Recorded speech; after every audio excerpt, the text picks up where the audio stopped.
3 5 2 7 இந்த இலக்கங்களை பயன்படுத்தி தான் நாங்க எழுத போறோம்.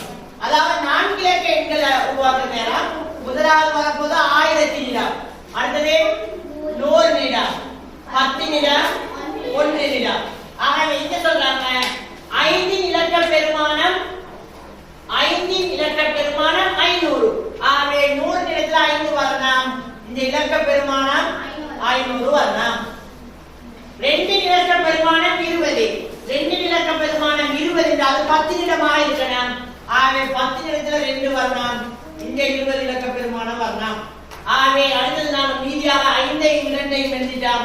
மீதியாக இருக்கிறது 5 எழுதிட்டோம், 2 எழுதிட்டோம். மீதியாக இருக்கிறது 3 7. ஆகவே முதலாவது எண் 3527. இரண்டாவது எண் பாருங்க 5 2 வரணும். ஆகவே 7523. 7523